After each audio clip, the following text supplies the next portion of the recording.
Hello, bienvenue dans un nouvel épisode de Walk With Me. Aujourd'hui, on va discuter de pourquoi c'est plus simple de trouver un bon développeur qu'un bon vendeur. Je me suis posé cette question parce que en ce moment dans les projets, j'ai besoin à la fois de développeurs et à la fois de vendeurs. Je pense qu'il y a un petit biais parce que je suis développeur à l'origine et donc c'est peut-être aussi plus simple pour moi de les assesser. Mais dans cette vidéo, on va vraiment traiter de pourquoi c'est plus simple de trouver un bon développeur qu'un bon vendeur, comment on peut tester les deux facilement et derrière, comment on fait pour travailler avec chacun de ces deux métiers, on va dire, sur la construction d'un logiciel essentiel. Avant toute chose, je me présente, je suis Alex, fondateur de Better People. On accompagne les entreprises dans leur stratégie IA au quotidien et vous pouvez en savoir plus sur notre site. Donc, pour commencer, euh, qu'est-ce qu'un bon développeur et qu'est-ce qu'un bon vendeur? Un bon développeur, c'est une personne qui est capable de créer des applications web, des applications mobiles, des sites internet euh, rapides, efficaces et fonctionnels. Un bon vendeur, c'est quelqu'un qui est capable de prendre un produit, prendre une offre, de la faire découvrir à des clients potentiels et de réussir à facturer contre le produit ou l'offre. Dans la partie développeur, je vais rentrer en gros tous les profils, surtout quand on est en début de projet, tous les profils qui vont aider à créer le produit, à délivrer le service. Dans la partie vendeur, tu mets tous les profils qui vont aider à vendre le service. Donc, parfois, il y aura aussi quelques amalgames entre euh, développeurs, designers, product et quelques amalgames entre commercial, marketing et content, par exemple. Donc, le, le, le premier truc, c'est de savoir. Je suis en Bretagne, il y a des animaux. Là, je pense qu'il y a un chien au portail qui va faire beaucoup de bruit. Bref. Le premier truc, c'est de trouver ce que c'est un bon développeur et comment on arrive à tester un bon développeur.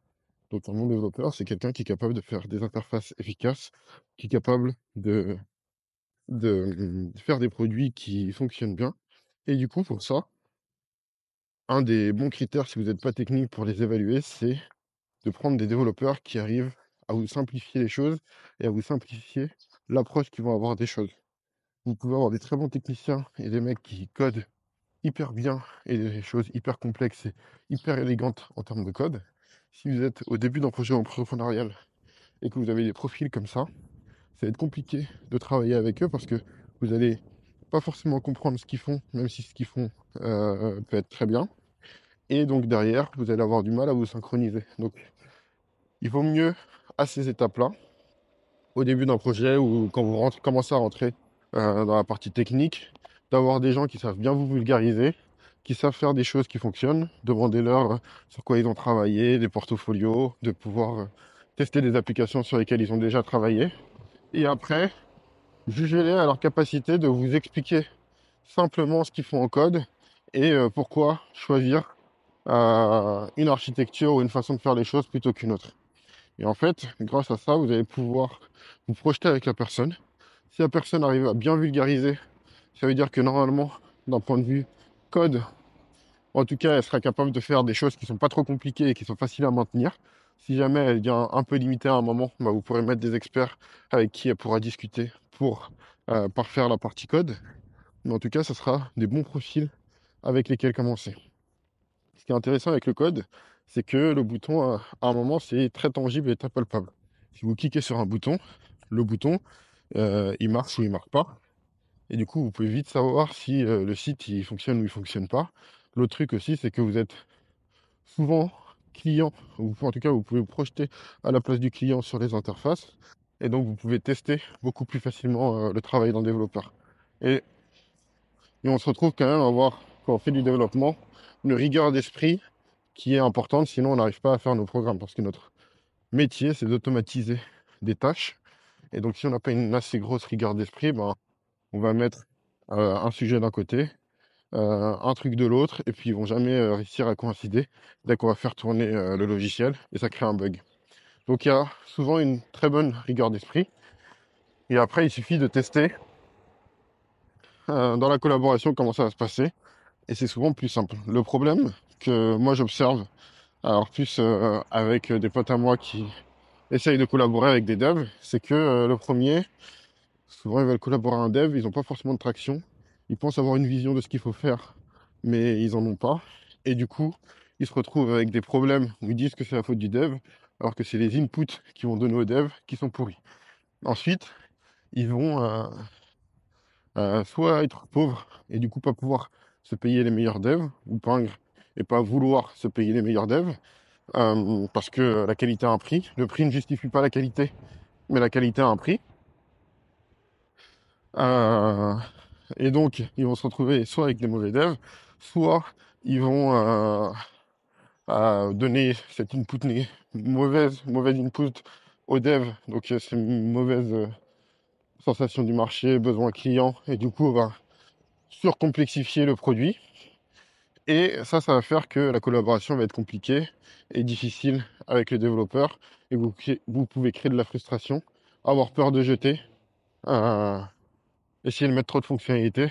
Ça peut mettre le dev dans une difficulté de production. Et cette difficulté de production, vous allez payer un jour ou un autre. Ensuite, une fois que vous avez cette bonne relation avec le dev et que globalement vous avez mis le minimum de fonctionnalités et un peu de traction, normalement, la plupart du temps, ça se passe bien. Et si vous avez un bon fit avec le dev et que vous avez de l'attraction à un moment aussi, même quand ces capacités techniques commencent à avoir des lacunes, bah vous arrivez avec une bonne intelligence à vous entourer des bonnes personnes. Par contre, sur la partie commerciale, c'est beaucoup moins palpable. J'ai aussi pas mal d'amis devs qui sont associés avec des business. J'étais personnellement confronté à cette problématique. Les business ne veulent pas vendre. C'est avéré. La plupart du temps, on se retrouve avec des business qui vont faire du contenu, qui vont faire des choses où ils parlent le moins possible avec les clients, ils comprennent le moins possible les besoins du client, et c'est pas aussi palpable que du code. Ça veut dire que vous pouvez avoir un business et travailler avec lui, et vous savez pas si ce qu'il fait c'est utile ou si ce qu'il fait c'est pas utile. Donc ça c'est un problème pour évaluer la qualité des bons business. Je pense que c'est un métier aussi qui est grandement différent. Quand on est un tech dans une grande boîte ou un tech dans une petite boîte, on a sensiblement les mêmes tâches. Alors que quand on est un commercial dans une grande boîte avec une marque établie, un portefeuille client, des leads propres qui arrivent, un historique, bah, c'est pas la même chose que quand on est un business dans une petite boîte et qu'on doit tout monter de zéro. Et en fait, c'est un peu le dilemme de l'architecte et du bâtisseur. L'architecte, il va penser des grands plans, etc. Et le bâtisseur, parfois, il va avoir du mal à repenser ses plans quand il a tout le temps construit. Si par exemple, vous êtes un top vendeur chez Nike, bah, il y a peu de chances que vous sachiez vendre dans une petite structure parce que si vous êtes chez Nike et que vous vendez, bah, en fait, vous avez une marque qui est tellement forte par rapport à vous que votre travail, c'est juste de pas décourager les gens. Mais la plupart du temps, vous allez, la vente se fait toute seule, se fait plus par la marque et ce qu'elle véhicule et tout ce qui est à côté que vos compétences personnelles. Et donc, ça crée un problème parce que on peut avoir des vendeurs qui étaient bons toute leur carrière et au moment de l'association se retrouvent totalement perdus parce que ils sont plus dans le même contexte. Et comme ils sont plus dans le même contexte, ils ont toujours été bons, ils ont toujours été promus, mais ils savent pas faire le 0 à 1 et vendre dans le dur quand personne ne vous attend. Et du coup, ça devient aussi hyper dur à SSC et à tester pour savoir si c'est le bon profil ou pas le bon profil. Sur ça, je pense que il y a un sujet où il faut revenir sur des fondamentaux beaucoup plus pragmatiques et cartésiens. Déjà, pour vendre, il faut parler avec le client. Donc, il faut réussir à trouver des profils business qui n'ont pas peur de parler avec les clients et qui n'ont pas peur de vendre. Ça se voit très vite. Et 10 rendez-vous, si dans 10 rendez-vous, ils n'ont jamais essayé de vendre ou jamais fait évoluer le process vers la vente, c'est qu'ils veulent pas vendre. C'est pas grave, ils iront travailler dans des grands groupes, mais en tout cas, évitez de vous associer avec des business comme ça.